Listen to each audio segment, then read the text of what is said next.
একটা হচ্ছে অ্যাকাউন্টেন্ট, এটা অনেক পেছনের গ্রেড, কিন্তু নর্মালি নবম গ্রেড দশম গ্রেড যে দুইটা পোস্ট আছে সেটার জন্য এই টপিক গুলা কিন্তু অনেক হেল্প করবে আপনাকে। মানে একই সাথে প্রিপারেশনটা আপনার শুধু নিবন্ধন না, মানে সকল ক্ষেত্রে ভালো। বিশেষত আমি বলবো যে গ্যাস ফিল এবং বিদ্যুৎ কোম্পানিতে তাদের আলাদা পে স্কেল থাকে, আমাদের গভর্নমেন্ট পে স্কেলের বাইরে তারা স্কেলটা তৈরি করে।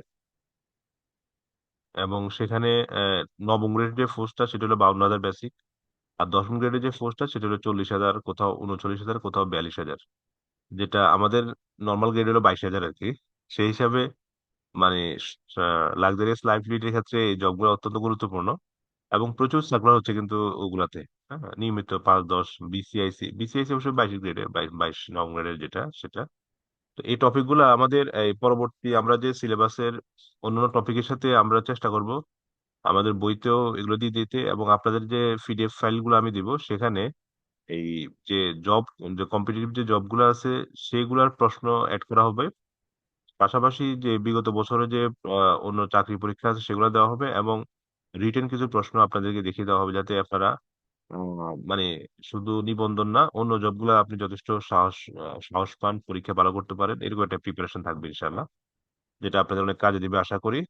কারণ জব রিজিক তো আসলে আমরা জানি না আমাদের রিজিক কোন জায়গায় শেষ পর্যন্ত আছে। আচ্ছা, এখানে আমাদের টপিক যেটা আছে আমরা একটু সেটা দেখি। এখন আমাদের টপিক বলা আছে, দেখেন, definition of accounting, objectives of accounting, users and uses of accounting, এটা এতক্ষণ যাবত নিশ্চয়ই আলোচনা করছি। দিমান কি শুনতেছেন? জি স্যার, ক্লিয়ার। আহ, দেখুন আমরা আহ, এখন অ্যাকাউন্টিং এবং হিসাব বুক কিপিং এটার মধ্যে পার্থক্যটা একটু পরিষ্কার হব, এবং এখান থেকে কিন্তু প্রায় 20 থেকে 30টা প্রশ্ন আসছে এ পর্যন্ত। বিভিন্ন পরীক্ষায় 20 থেকে 30টা প্রশ্ন আসছে, আমি সবগুলো দেই নাই, কিছু অংশ এখানে দিয়েছি। কনসেপ্ট ক্লিয়ার থাকলে আপনি যে কোনো প্রশ্ন সলভ করতে পারবেন। আচ্ছা,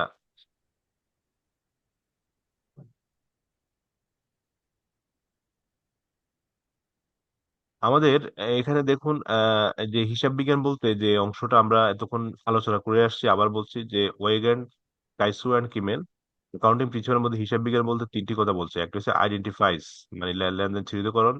এরপর হচ্ছে রেকর্ডস, মানে লিপিবদ্ধকরণ। এরপর বলছে কমিউনিকেশন মানে যোগাযোগ বা তথ্য সরবরাহ করা। এই তিনটে কাজকে হিসাব বিজ্ঞান বলে। এবং to provide information to the interested users, অর্থাৎ সংশ্লিষ্ট পক্ষকে প্রয়োজনীয় তথ্য সরবরাহ করাকে হিসাব বিজ্ঞান বলে। আর বুক কিপিং বা হিসাব রক্ষণ বলতে শুধু লেনদেন লিপিবদ্ধকরণকে বলে। লেনদেন সমূহ কি করা? লিপিবদ্ধ করা। লিপিবদ্ধ করাকে আমরা বলি বুক কিপিং বা হিসাব রক্ষণ। আচ্ছা, এখন লিপিবদ্ধকরণের গণ্ডিটা কিন্তু সীমিত। এটা শুরু হয়েছে লেনদেন বিশ্লেষণ, তারপর জাবেদা, এরপর খতিয়ান। এই তিনটা পার্ট মিলিয়ে হয়েছে লিপিবদ্ধকরণ অথবা বুক কিপিং। কেমন? এরপরে যে আমাদের হিসাব বিজ্ঞানের যে আধুনিক অংশগুলা আছে, যে সমন্বয় জাবেদা, সংশোধন জাবেদা, আর্থিক বিবরণী বা ফিনান্সিয়াল স্টেটমেন্ট, বা আমরা যেটাকে চূড়ান্ত হিসাব বলি বা উদ্ধৃত্তপত্র বলি বা ব্যালেন্স শিট বলি। এরপরে ধরেন আর্থিক বিবরণী বিশ্লেষণ, এরপরে আমাদের সমাপনী দাখিলা, বিপরীত দাখিলা, এই সবগুলা যে 9টা ধাপ আছে এগুলা কিন্তু বুক কিপিং এর মধ্যে নাই। বুক কিপিং এর মধ্যে আছে খতিয়ান পর্যন্ত। খতিয়ানের পরবর্তী যে স্টেপ গুলো আছে সেটা কোথায় আছে? হিসাব বিজ্ঞানে আছে, বাট হিসাব রক্ষণে নাই। এজন্য হিসাব বিজ্ঞানের একটা অংশ হলো বুক কিপিং। বুক কিপিং বা হিসাব রক্ষণের পরিধি হলো ছোট।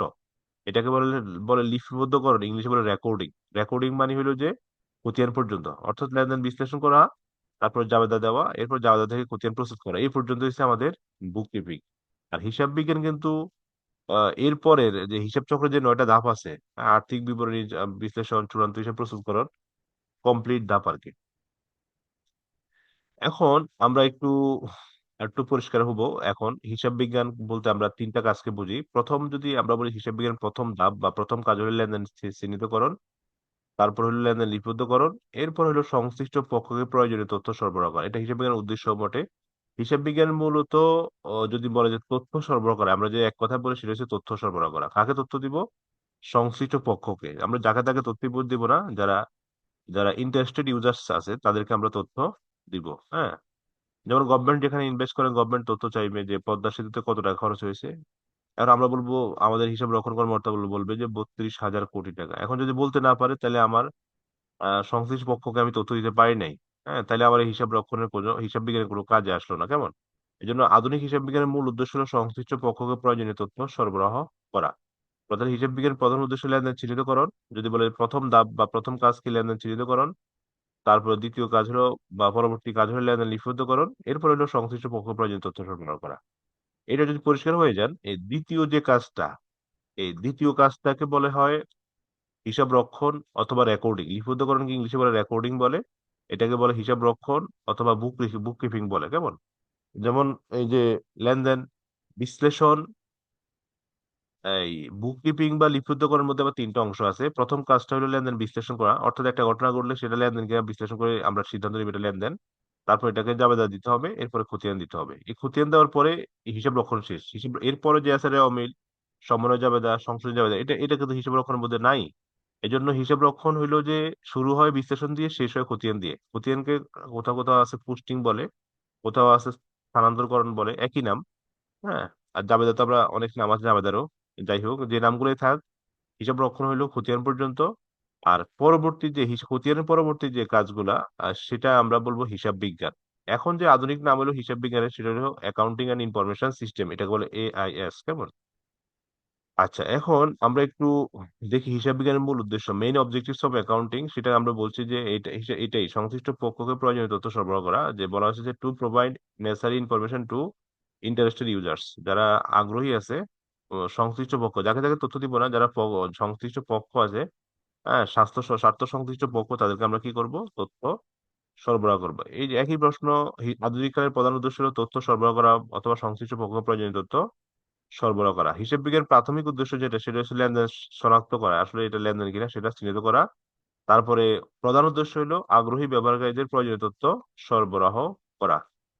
তা এখানে কিছু তথ্য দেওয়া আছে, একটু দেখলে হবে। যে ইন্টারন্যাশনাল অ্যাকাউন্টেন্টস ডে হলো 10ই নভেম্বর, কেমন? আচ্ছা, আমরা বলছি যে এই গ্যাস কোম্পানিগুলো তারা কিন্তু গভর্নমেন্ট পে স্কেলের বাইরে তাদের নিজস্ব স্বায়ত্তশাসিত পে স্কেল থাকে। হ্যাঁ, তারা নিজস্ব পে স্কেলে চলে, যেটা খুবই লুক্রেটিভ জব। এই জন্য আমাদের এই প্রিপারেশন পাশাপাশি ওগুলোর দিকে মনোযোগ দিতে হবে। এবং পরীক্ষা দিলে কখন যে কোনটা লেগে যায়, আমি অনেকেই দেখলাম যে বিসিএস এর প্রিপারেশন নিচ্ছে কিন্তু বিসিএস হয় নাই, দেখা যায়। আমার এক ছোট ভাই আছে, সে এখন বাখরাবাদ গেছে আছে, কেমন? অ্যাকাউন্টেন্ট হিসেবে আছে। ভালো সুযোগ সুবিধা আছে ওখানে। তো এই জন্য আমাদের প্রিপারেশন রাখতে হবে আহ, ভালো করে, যাতে কোথায় যে হবে আপনি নিশ্চিত, নিজেও নিশ্চিত না। হ্যাঁ, এই জন্য চেষ্টা করতে হবে। আরেকজন আছে কর্ণফুলী গ্যাসে আছে, চট্টগ্রামে। আরেকজন আছে তিতাসে। তো এই জন্য আমাদের প্রিপারেশনটা থাকতে হবে ভালো করে। যে আপনার একই প্রিপারেশন বিভিন্ন জায়গায় দিবে, দেখেন এই প্রশ্ন আসছে, which of the following is not a step in the accounting process. বলছে যে নিচের কোনটি ইজ নট এ স্টেপ, একটি ধাপ নয়। কিসের ধাপ নয়? In the accounting process. তো অ্যাকাউন্টিং প্রসেস ধাপ নয় কোনটি?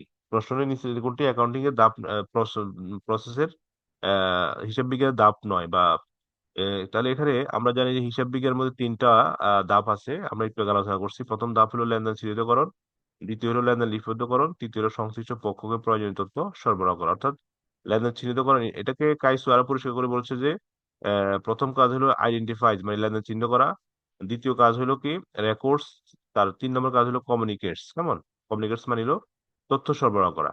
তাহলে এই তিনটা কাজ হলো আমাদের হিসাব বিজ্ঞান। এখন এখানে আমরা দেখি যে আইডেন্টিফিকেশন মানে হচ্ছে লেনদেন চিহ্নিতকরণ, এটা আমাদের প্রথম ধাপ। রেকর্ডিং মানে লিপিবদ্ধকরণ, এটা আমাদের ধাপ।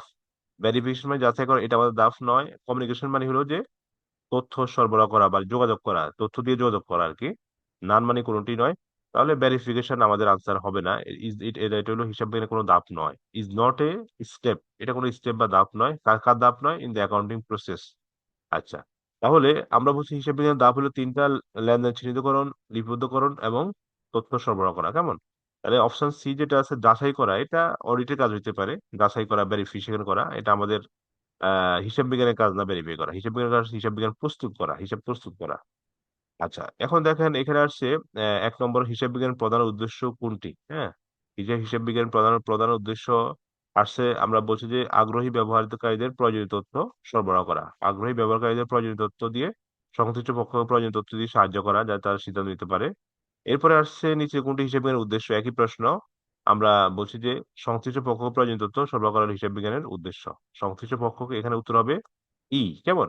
সিদ্ধান্ত গ্রহণের নিমিত্তে মূল কথা হচ্ছে তথ্য সরবরাহ করা। কি করা? তথ্য সরবরাহ করা। এরপরে আসছে নিচে কোনটি হিসাব বিজ্ঞান লিপিবদ্ধকরণ মানে রেকর্ডিং এর সঠিক ক্রম। রেকর্ডিং মানে হচ্ছে বিশ্লেষণ, জাবেদার, খতিয়ান, কেমন? তার মানে বিশ্লেষণ, জাবেদার, স্থানান্তরকরণ। খতিয়ান একটা নাম হচ্ছে স্থানান্তরকরণ। প্রথমে হচ্ছে বিশ্লেষণ, তারপর জাবেদা, তারপর খতিয়ান, কেমন? খতিয়ান আর একটা নাম হলো স্থানান্তরকরণ। তার উত্তর হবে ডি, কেমন? এরপর আসছে ঢাবিতে ও হিসাব বিজ্ঞান বলতে কি বোঝায়? এটা হলো একটা শনাক্তকরণ, পরিমাণ, লিপিবদ্ধকরণ, সরবরাহকরণ, একটি কারবারি সত্য, অর্থনৈতিক তথ্য সবগুলোই সঠিক। এখানে এখানে যা আছে তথ্য দিয়ে সরবরাহ করা, উপরে সবগুলোই সঠিক, উপরে কোনোটি না, উপরে সবগুলোই সঠিক, কেমন? তিনটি অপশন সঠিক। আরো আসছে আধুনিক কারবার জগতে হিসাব বিজ্ঞান প্রধান উদ্দেশ্য কোনটি? আধুনিক কারবার জগতে আমরা বলছি যে সংশ্লিষ্ট পক্ষসমূহকে প্রয়োজনীয় তথ্য সরবরাহ করা। সংশ্লিষ্ট পক্ষসমূহকে প্রয়োজনীয় তথ্য সরবরাহ করা।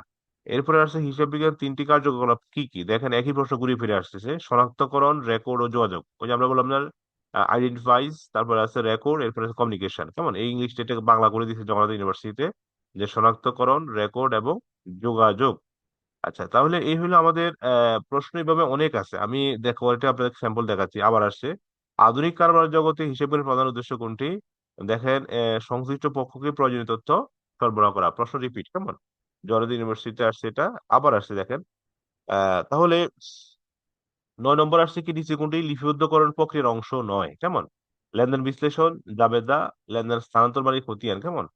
রেওয়া মিল আমাদের বলছে নাই। আমরা জানি যে রেওয়া মিল প্রস্তুতকরণ এর মধ্যে আমাদের রেকর্ডিংটা নেই। রেকর্ডিং মধ্যে আছে লেনদেন বিশ্লেষণ, লেনদেন জাবেদা মুক্তকরণ, লেনদেন খতিয়ান মুক্তকরণ বা স্থানান্তরকরণ। খতিয়ান মুক্তকরণের আরেকটা নাম হচ্ছে পোস্টিং অথবা স্থানান্তরকরণ, কেমন? তাহলে এইখানে স্থানান্তরকরণ যেটা আছে সেটা আমরা বলি খতিয়ান, কিন্তু রেওয়া মিল এর মধ্যে অন্তর্ভুক্ত নয়, কেমন? আচ্ছা, হিসাব বিজ্ঞানের ইনপুট ও আউটপুট কি? হিসাব বিজ্ঞানের ইনপুট হলো লেনদেন, লেনদেন দিয়ে শুরু হয়, এবং আর্থিক বিবরণী হচ্ছে সর্বশেষ আউটপুট, কেমন? চূড়ান্ত হিসাব বা আর্থিক বিবরণী বা ফিনান্সিয়াল স্টেটমেন্ট। আচ্ছা, এই হলো আমাদের প্রথম টপিক। এরপরে টপিক হলো যে users and uses of accounting information. Users and uses of accounting information, হিসাব বিজ্ঞান তথ্য ব্যবহারকারী কারা আছে? তো আমরা জানি এটা আমাদের বেসিক একদম সিম্পল। হিসাব বিজ্ঞান হিসাব তথ্য ব্যবহারকারী দুই রকম, একটা হলো অভ্যন্তরীণ ব্যবহারকারী আর একটা হলো কি ব্যবহারকারী, বাহ্যিক ব্যবহারকারী, কেমন? অভ্যন্তরীণ ব্যবহারকারী কারা? যারা প্রতিষ্ঠানের ভিতরে অবস্থান করে, প্রতিষ্ঠানের পরিকল্পনা প্রণয়ন করে, সংগঠন ও পরিচালনা করে, তাদের থাকে তারা, অর্থাৎ যারা প্রতিষ্ঠানের ভিতরে থেকে প্রতিষ্ঠান প্রতিষ্ঠান পরিচালনায় সিদ্ধান্ত গ্রহণে সাহায্য করে, তারা হলো ইন্টারনাল ইউজার্স অথবা অভ্যন্তরীণ ব্যবহারকারী, কেমন? আচ্ছা, এখানে কাইসু কি বলছে যে internal users of accounting information are those individuals inside of a company, যারা প্রতিষ্ঠানের ভিতরে থাকে, inside of a company, who plan, যারা কি করে, পরিকল্পনা করে, organize and run the business, এবং ব্যবসা পরিচালনা করে। আচ্ছা, এখানে আমাদের সংজ্ঞাটা না জানলেও চলবে, আমাদের উদাহরণগুলো ভালো করে মনে রাখতে হবে। যেমন প্রোডাকশন ম্যানেজার্স বা উৎপাদক ব্যবস্থাপক, তারপরে আছে প্রোডাকশন সুপারভাইজার্স উৎপাদন তত্ত্বাবধায়ক, উৎপাদন তত্ত্বাবধায়ক, ফাইন্যান্স ডিরেক্টর অর্থ পরিচালক, তারপরে কোম্পানি অফিসার্স, এরপরে আছে এটা ইন্টারনাল অডিটর্স হবে, ইন্টারনাল অডিটর্স, কেমন? বাহ্যিক ব্যবহারকারী আছে যেগুলো আছে বিনিয়োগকারী, মালিক, পাওনাদার, আর্থিক পরামর্শদাতা, বাহ্যিক নিরীক্ষক, কর কর্তৃপক্ষ মানে এনবিআর, ঋণদাতা, শ্রমিক সংগঠন, ক্রেতা ও ভোক্তা, এই ধরনের যারা আছে, যারা প্রতিষ্ঠানের বাইরে থেকে তথ্য সংগ্রহ করে আর কি, তারা। এখানে ডিটেলস তথ্য চারটা দেওয়া আছে। উৎপাদন পরিদর্শক, অর্থ পরিচালকগণ, এখানে অভ্যন্তরীণটা একটু ছোট আছে, এটা একটু পরিষ্কার থাকলে হয়। আর এখানে মূল যেগুলো বোল্ড করা আছে সেগুলো দেখলে হবে আর কি। আচ্ছা, তাহলে অভ্যন্তরীণটা যেহেতু ছোট, একটু একটু একটু আমাদের মনোযোগ দিয়ে দেখলে হবে, বাকিগুলো হলো বহিঃস্থ ব্যবহারকারী। এখন এখান থেকে প্রশ্ন আসছে, দেখেন বিএডিসি তে আসছে, বাংলাদেশ এগ্রিকালচার ডেভেলপমেন্ট কর্পোরেশন, সেখানে এটা হচ্ছে 10ম গ্রেডে, কেমন? অ্যাসিস্ট্যান্ট অ্যাকাউন্টস অফিসার, মানে সহকারী হিসাব রক্ষণ কর্মকর্তা পদে আসছে। নিচের কারা হিসাব তথ্যের অভ্যন্তরীণ ব্যবহারকারী? অভ্যন্তরীণ ব্যবহারকারী হলো যে যারা প্রতিষ্ঠানের ভিতরের লোক আর কি, কেমন? যারা প্রতিষ্ঠানের ভিতরে অবস্থান করে প্রতিষ্ঠানের পরিকল্পনা প্রণয়ন, সংগঠন ও পরিচালনা করে থাকে, তারা হলো অভ্যন্তরীণ ব্যবহারকারী। এর মধ্যে আমরা বলছি ব্যবস্থাপকগণ, যারা ম্যানেজার্স আর কি, ম্যানেজার্স, উৎপাদক ব্যবস্থাপক, প্রোডাকশন ম্যানেজার্স, তারপরে আছে production supervisors, finance director, marketing managers, company officers, internal auditors, এরা হলো অভ্যন্তরীণ ব্যবহারকারী যারা প্রতিষ্ঠানের ভিতরে থাকে, তার মানে ম্যানেজার্স, কেমন? আর নিরীক্ষক, শেয়ার হোল্ডার, কর কর্তৃপক্ষের হলো এক্সটার্নাল ইউজার্স। কোনটি নয়, এটা হবে না, তাহলে আনসার হবে বি। আচ্ছা, তারপরে আসেন, এখানে আছে the internal users of accounting information include all of the following accept. হ্যাঁ, ইন্টারনাল ইউজার্স হলো যারা নিচে কোনটি ব্যতীত সবগুলো হচ্ছে ইন্টারনাল ব্যবহারকারী, কেমন? প্রশ্ন হচ্ছে যে the internal users of accounting information, হিসাব তথ্যের অভ্যন্তরীণ ব্যবহারকারীর মধ্যে অন্তর্ভুক্ত আছে অল দ্য ফলোইং, নিচে সবাই অন্তর্ভুক্ত আছে, অ্যাকসেপ্ট একটা ব্যতীত, কেমন বাকিগুলা এখন কোনটা আমাদের খুঁজে বের করতে হবে। প্রোডাকশন সুপারভাইজার্স আমরা জানি অভ্যন্তরীণ ব্যবহারকারী, মার্কেটিং ম্যানেজার্স আমরা জানি অভ্যন্তরীণ ব্যবহারকারী, কোম্পানি অফিসার্স অভ্যন্তরীণ ব্যবহারকারী, বাট ক্রেডিটর্স মানে পাওনাদার সেটা হলো বহিঃস্থ ব্যবহারকারী, কেমন এটাই উত্তর, সঠিক উত্তর ক্রেডিটর্স। তাহলে যারা কোম্পানির বাইরে অবস্থান করে আর্থিক তথ্য ব্যবহার করে তাদেরকে হিসাব তথ্যের বাহ্যিক ব্যবহারকারী বলা হয়, যেমন এই যে পাওনাদার বা ক্রেডিটর্স। তারপরে আছে ইনভেস্টর্স, তারপরে আছে এক্সটার্নাল অডিটর, ট্যাক্স অথরিটিস, হ্যাঁ, ট্রেড ইউনিয়ন, তারপর আছে কাস্টমার্স এবং কনজিউমার্স ইত্যাদি, কেমন। এই ধরনের প্রশ্ন অনেক আছে, আমরা একটু কয়েকটা দেখে আমরা সামনে আগাবো। জাস্ট আপনারা দেখবেন যে হিসাব তথ্যের অভ্যন্তরীণ ব্যবহারকারী কে, ইন্টারনাল ইউজার্স কে, কেমন।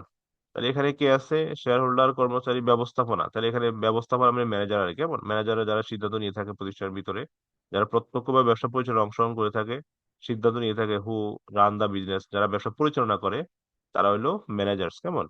এরপরে আছে হিসাব বিজ্ঞান তথ্যের বহিস্থ ব্যবহারকারী নয়, এই শব্দগুলা টাফ, কেমন নয়, বহিস্থ ব্যবহারকারী নয় কারা।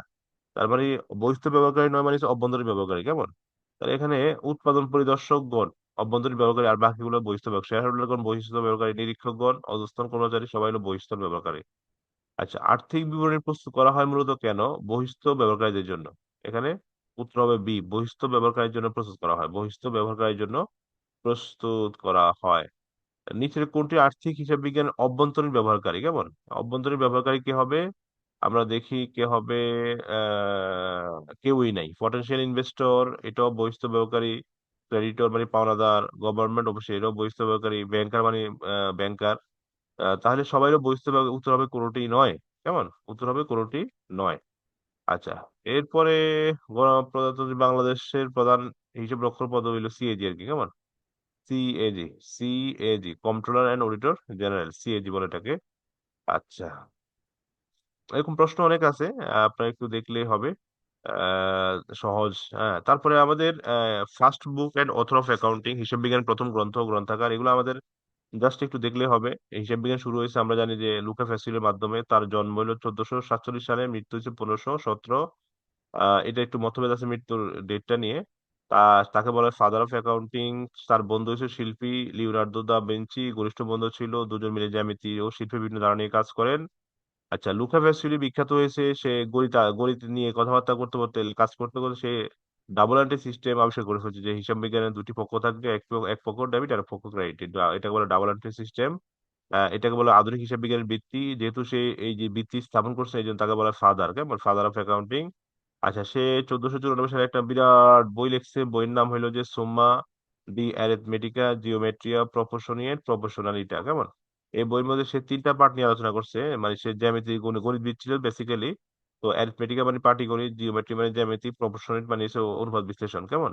এই তিনটা পার্ট মানে অ্যারিথমেটিকা, পাটিগণিত, জিওমেট্রি মানে জ্যামিতি, প্রপোর্শনিট মানে অনুপাত, এই তিনটি খণ্ডে সে হঠাৎ করে তার মাথার মধ্যে দূরতরফা দাখিলা পদ্ধতি এসে ধরা দিল, এবং এই জন্য তাকে বলা হয় হিসাব। সে কিন্তু আসলে হিসাব বিজ্ঞানী কেউ ছিলেন না, তিনি ছিলেন গণিতবিদ বেসিক্যালি, ধর্মযাজক, ইতালির মানুষ। সে হঠাৎ করে ডাবল এন্ট্রি সিস্টেম বা দুতরফা দাখিলা পদ্ধতি সম্পর্কে বিশদ ব্যাখ্যা উপস্থাপন করেন। আচ্ছা, তাহলে তার ভাষা ইতালীয় ভাষায়, সে ইতালিতে এগুলো প্রকাশিত হয়। আধুনিক হিসাব বিজ্ঞানের ভিত্তি স্থাপন করছেন, সেখানে দাবেদার খতিয়ান নিয়ে আলোচনা করছেন, যেটা আমরা এতক্ষণ বলছি বুক কিপিং যেটা, সেটা, কেমন। আচ্ছা, তার মৃত্যু একটু সন্দেহ, 1514 অথবা 1517 দুইটাই দেওয়া আছে। আচ্ছা, তারপরে এখানে কিছু প্রশ্ন দেওয়া আছে, এগুলো দেখলে হবে। লুকা ভ্যাসিলি রচিত গ্রন্থ সর্বপ্রথম ল্যাটিন ভাষায় ছিল, এটা আসছে। দ্রুত দাখিলা পদ্ধতি হিসাব রক্ষণ পদ্ধতি কোথায় প্রবর্তিত হয়, আমরা জানি সেটা হচ্ছে ইতালিতে, কেমন ইতালিতে। তারপরে এই টপিকটা সেটার পরে আমরা আসছি ছোট্ট একটা টপিক, লেনদেন, যেটা সহজ। লেনদেনের বৈশিষ্ট্যের মধ্যে তিনটা বৈশিষ্ট্য মনে রাখলে হবে। আর্থিক অবস্থার পরিবর্তন, অর্থের মাপকাঠিতে পরিমাপযোগ্য, আর কমপক্ষে দুটি পক্ষ জড়িত, কেমন। আর্থিক অবস্থার পরিবর্তন বলতে এখানে দুই ধরনের পরিবর্তন আছে, একটা হচ্ছে পরিমাণগত বা নিট পরিবর্তন, আর একটা গুণগত বা কাঠামোগত পরিবর্তন।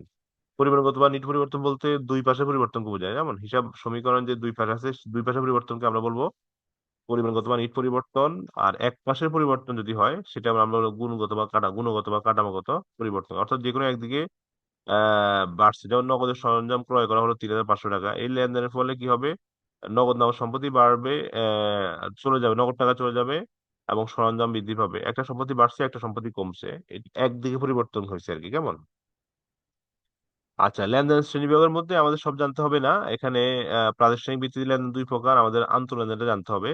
আন্তঃলেনদেন মানে হলো, বাইরে কোনো পক্ষের সংশ্লিষ্টতা ব্যতীত প্রতিষ্ঠানের ভিতরে যে লেনদেন হয় সেটা হচ্ছে আন্তঃলেনদেন।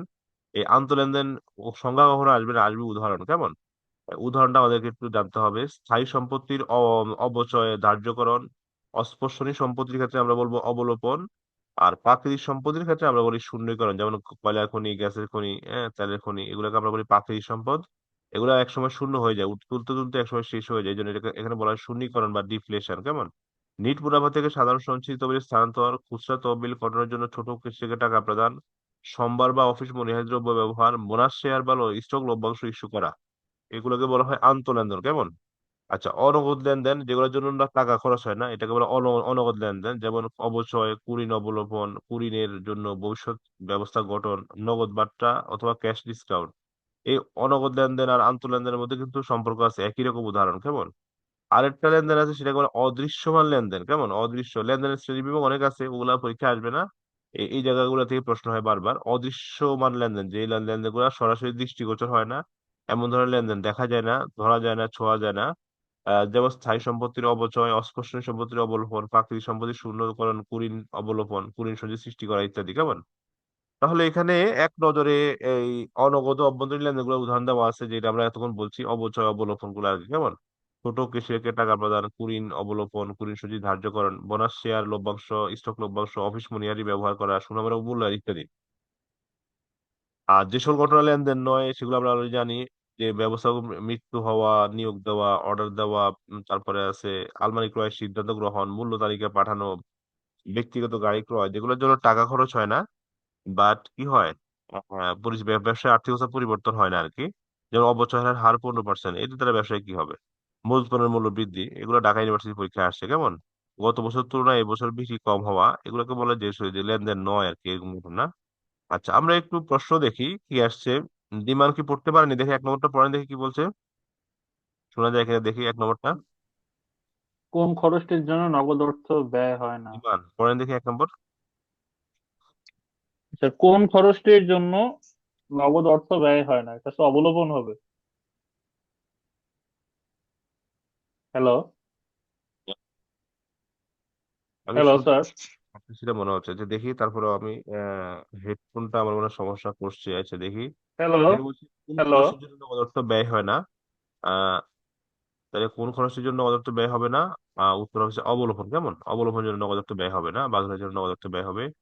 এরপর আসছে অভ্যন্তরীণ লেনদেনের উদাহরণগুলি। অভ্যন্তরীণ লেনদেন, অফিস মনোহারী দ্রব্য ব্যবহার, অফিস মনোহারী দ্রব্য ব্যবহার। কেমন?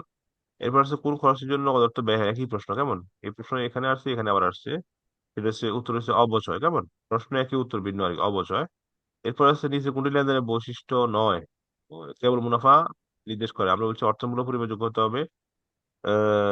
তারপরে আছে কমপক্ষে দুটি পক্ষ জড়িত। তারপর আছে আর্থিক অবস্থার পরিবর্তন সাধন করে। তাহলে এক দুই তিন, বি নম্বর উত্তর হবে না আর কি। কেমন?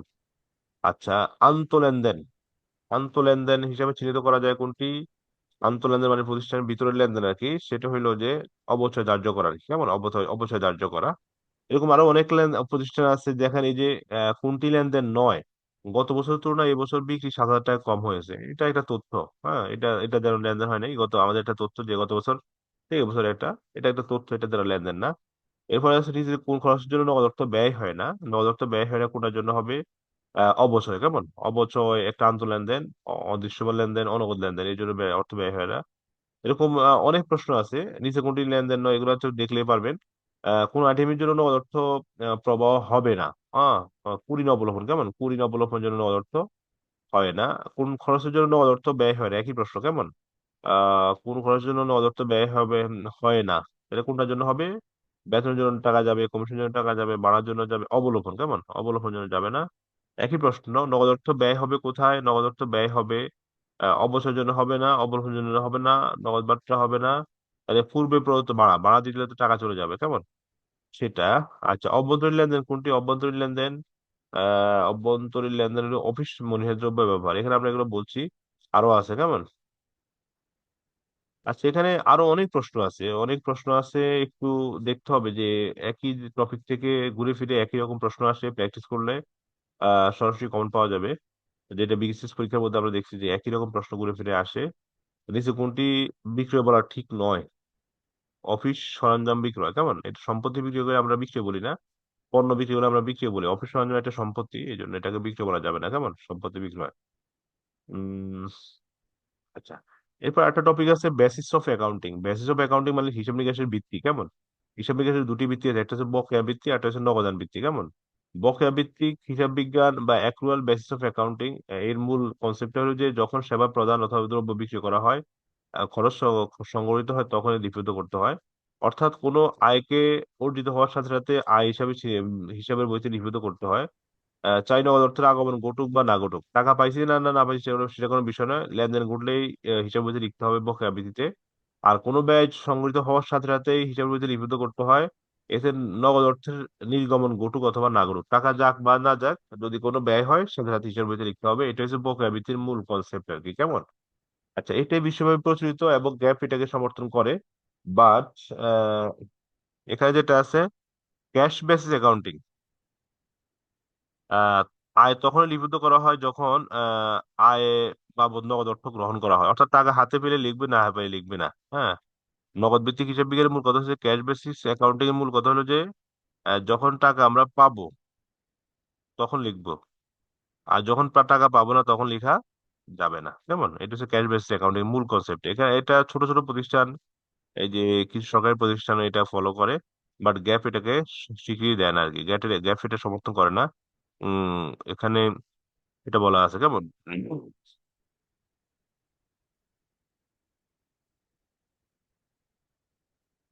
আচ্ছা, যখন খরচ সংগঠিত হয় তখন লিখিত করা হয়, এটা হচ্ছে বকেয়া ভিত্তির হিসাব অনুসারে, কেমন? খরচ সংগঠিত হলে লিখিত করতে হবে বকেয়া ভিত্তি অনুসারে। আচ্ছা, আর নগদান ভিত্তিক হিসাব রকম বলতে বোঝায় নগদ অর্থের আদান প্রদান হইতে হবে, টাকা আসতে হবে অথবা যাইতে হবে, তাইলে হবে না। আচ্ছা, এখানে রূপালী ব্যাংকে ফিনান্সিয়াল অ্যানালিস্টে প্রশ্ন আসছে, দেখেন কি আসছে। According to accrual concept, accrual concept মানে হচ্ছে বকেয়া ভিত্তিক, বকেয়া ভিত্তিক অ্যাকাউন্টিং। বলছে according to accrual concept of accounting, বকেয়া ভিত্তিক হিসাব বিজ্ঞানের ভিত্তি যেটা, সেটা কি বলা আছে? Financial or business transaction is recorded. Financial or business transaction কখন লিপিবদ্ধ করা হয়? When transaction occurs. বকেয়া ভিত্তিতে যখন লেনদেন হবে তখনই লিপিবদ্ধ করতে হবে। টাকা পাইছি অথবা পাইনি সেটা কোনো বিষয়, বিবেচ্য বিষয় নয়। ট্রানজাকশন হইলে লিখতে হবে, হোয়েন ট্রানজাকশন অকার্স, অর্থাৎ যখনই লেনদেন ঘটবে তখনই লিখতে হবে। টাকা পাইছি পাইনি সেটা বিবেচ্য বিষয় নয়। তো financial or business transaction is recorded when transaction occurs, কেমন? হোয়েন ট্রানজাকশন অকার্স, এটা হচ্ছে মূল কথা আর কি। এতে নগদ অর্থের আগমন ঘটুক বা না ঘটুক সেটা কোনো বিবেচ্য বিষয় নয়। আচ্ছা, বকেয়া ভিত্তিতে খরচ তখনই লিপিবদ্ধ হয় যখন এটি সংগঠিত হয়, কেমন? উত্তর হবে সি। এটা আছে বিএডিসি তে আসছে, দশম গ্রেডের পোস্টে। এটা যখন সংগঠিত হয় তখন এটা কি করতে হবে? আমরা লিপিবদ্ধ করব, কেমন? এটা আমরা এখানে বলা আছে, বকাবৃতি হিসেবে নিকেশে বলা আছে নগদ অর্থ গ্রহণ করা হোক বা না হোক, তখনই তা আয় হিসেবে স্বীকৃতি প্রদান করে। এখানে আরো আসছে ঢাকা ইউনিভার্সিটি হিসাবে বকেয়া পদ্ধতি কি বলছে? বকেয়া ভিত্তিতে মূল কথা হচ্ছে খরচ সংগঠিত হইলেই তখন লিপিবদ্ধ করতে হবে, টাকা পাইছি পাই না সেটা কোনো বিবেচ্য বিষয় নয়। আচ্ছা, নগদান ভিত্তিক হিসাব রকম বলতে কি বোঝায়? নগদ অর্থের আদান প্রদান হতে হবে, কেমন? নগদ অর্থের আদান প্রদান হলেই লেনদেন হিসেবে লিপিবদ্ধ করা হবে। নগদান ভিত্তিক নগদে বিশ্বাসী, তাদের ইমান দুর্বল, নগদে বিশ্বাসী, কেমন? সর্বশেষ আমাদের আরেকটা টপিক আছে দুতরফা দাখিলা পদ্ধতি, ছোট্ট। এটা হচ্ছে প্রতি লেনদেন দুটি পক্ষ থাকবে, আহ এক পক্ষ ডেবিট আর এক পক্ষ ক্রেডিট, কেমন? এখানে দুতরফা দাখিলা পদ্ধতি সর্বপ্রথম প্রবর্তিত হয় ইতালিতে, এটা আমরা জানি। এটা জনক হলো লুকা ভ্যাসিওলি 1494 সালে, কেমন? দুতরফা দাখিলা পদ্ধতি একটি কি? এটা ঢাকা ইউনিভার্সিটি আসছে, এটা হচ্ছে লিপিবদ্ধকরণ পদ্ধতি, রেকর্ডিং প্রসেস, কেমন? লিপিবদ্ধকরণ পদ্ধতি। এরপরে আসছে দুতরফা দাখিলা পদ্ধতি বলতে কি বোঝায়? দুতরফা দাখিলা পদ্ধতি বলতে বোঝায় প্রতিটি লেনদেনের দুটি পক্ষ থাকবে, কেমন? প্রতিটি লেনদেনের দুটি পক্ষে লিপিবদ্ধ করতে হবে, এক পক্ষ ডেবিট আর এক পক্ষ ক্রেডিট। এই হলো মোটামুটি আমাদের আজকের হিসাব বিজ্ঞান সর্বপ্রথম উদ্দেশ্য হলো লেনদেন শনাক্তকরণ, লিপিবদ্ধকরণ, সংশ্লিষ্ট পক্ষ আর্থিক তথ্য সরবরাহ, হিসাব বিজ্ঞানের মূল উদ্দেশ্য। ওই যে বিষয়গুলো আছে এগুলো আমাদের এক নজরে রিভিশন দেওয়ার জন্য আপনাদের কিছু তথ্য অ্যাড করে দেওয়া হয়েছে, যেগুলো আপনাদের রিভাইজ করতে সহজ হবে। আধুনিক হিসাব বিজ্ঞানের উৎপত্তি স্থান হচ্ছে ইতালিতে। অ্যাকাউন্টিং শব্দ উৎপত্তি হচ্ছে ল্যাটিন শব্দ ক্যালকুলি থেকে, কেমন? বইয়ের নাম হয়েছে সুম্মারি অ্যারিথমেটিকা জিওমেট্রিয়া প্রফেশনিয়াল প্রফেশনালিটা। হিসাব বিজ্ঞান প্রধান উদ্দেশ্য স্বাস্থ্য সংশ্লিষ্ট পক্ষ প্রয়োজনীয় তথ্য সরবরাহ করা। এই তো, কেমন? এই বিষয়গুলা পরীক্ষায় আসছে বিভিন্ন ভাবে বারবার। আধুনিক হিসাব বিজ্ঞানের উৎপত্তি কোন দেশে, ইত্যাদিতে। অ্যাকাউন্টিং শব্দটি আসছে ক্যালকুলি থেকে। এগুলো বিভিন্ন বোর্ড পরীক্ষা আসে, কেমন? বোর্ড পরীক্ষার বিগত বছরের প্রশ্ন। কোন শাস্ত্র থেকে হিসাব বিজ্ঞানের উৎপত্তি? গণিত শাস্ত্র থেকে, কেমন? আগে গণিত ছিল, এটা ওই যে গণিত লিখতে যাইয়া হঠাৎ করে হিসাব বিজ্ঞান লেখা হয়েছে। কেমন? লুকা প্যাসিফিক পেশা কি ছিল? সে একজন ধর্মযাজক ছিল, পরমিত পাদ্রী ছিল, ধর্মযাজক ছিল, কেমন? এই হলো মোটামুটি হিসাব বিজ্ঞানের প্রধান উদ্দেশ্য তথ্য সরবরাহ করা। আহ একটু দেখলে পারবেন হিসাব বিজ্ঞানের মুখ্য উদ্দেশ্য। তারপর হিসাব বিজ্ঞানের মূল ভিত্তি হলো কি? লেনদেন, কেমন? এই হলো মোটামুটি আমাদের আজকের আলোচ্য বিষয়। আর নেটওয়ার্ক ডিস্টার্বের কারণে আমরা কাজ করতে পারি নাই, এই জন্য আজকে এ পর্যন্তই। কিছু বলার থাকলে আমরা কথা বলবো। আর আমি পিডিএফটা দিয়ে দিব আপনাদের, আশা করি কাজে দেবে ইনশাআল্লাহ। এই বলে শেষ করলাম।